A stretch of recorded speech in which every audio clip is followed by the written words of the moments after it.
Okay, here we go. We are going to be looking at linear growth. Now, some of you may have seen this pattern from previous videos. We have 2, 4, 6, 8 and 10. You guessed it, we are going up by 2. We have 2, that's the initial value, and 2, it's adding by 2 each time. Okay, we can write the initial value as V0 equals 2, and we can write the difference between each of those terms using the common difference, D equals 2. Now, we can actually graph a sequence, okay? We've got Vn, which are all the terms, and we've got n, which is the number of terms, okay? So Vn is the value, and n is the term number. So we got our initial value, which is 2. Our term after that is 4. Then we've got 6, 8, and 10. Now try to visualize what is happening there. Okay, this is a linear sequence. Okay, so we can actually write it in the following way using recurrence relations. We've got V0, which is the initial value.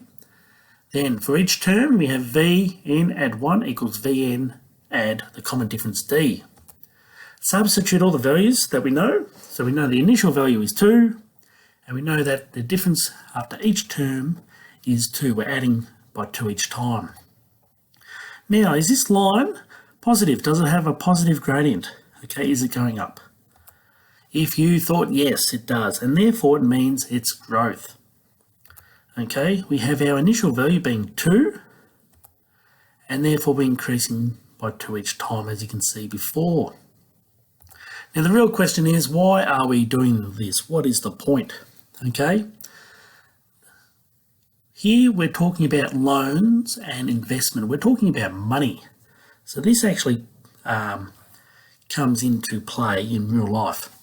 We've got let Vn, okay, so that value, be the value of the loan or investment after n number of years.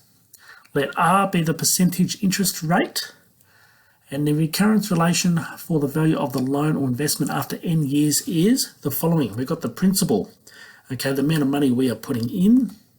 And for each term after that, we're adding a common difference, okay? Now, the common difference can be determined by the following.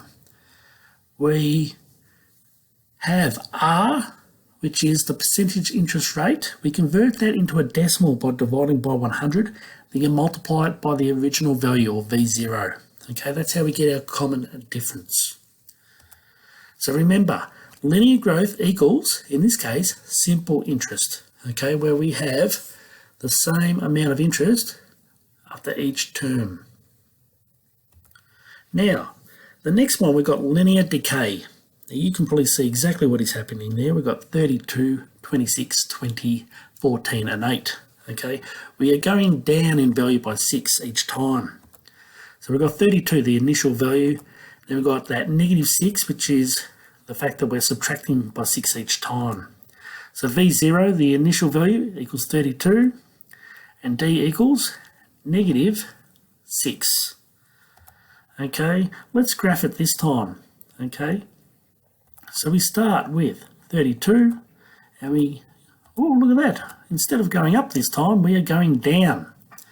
Okay, what type of pattern is this? Okay, it's linear, and we can actually write it as a sequence, okay, or a recurrence relation. We've got V0, which is the initial value, and we've got Vn add 1 equals Vn add D like before, but the difference is we're substituting different values, okay? So our initial value is 32, and this time we're decreasing each time by 6. Okay, so is it a negative gradient? You betcha, okay, and that means decay. Okay, we've got our initial value, as you can see there, 32, and we're decreasing each time by 6. Now, what are the applications of linear decay? Okay, again, we are talking about money. So we've got the value of the loan or investment after n years being Vn. We have let R be the percentage interest rate, and the recurrence relation for the value of the loan or investment after n years is the following. We've got the initial value of the asset. Okay, that's V0. Then we've got V n add 1 equals Vn subtract D. D again being the common difference, okay?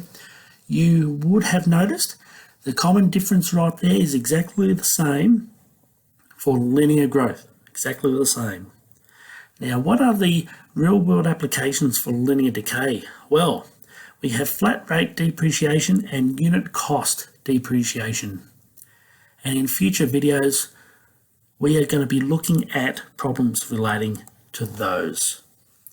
Okay, thank you for watching and take care.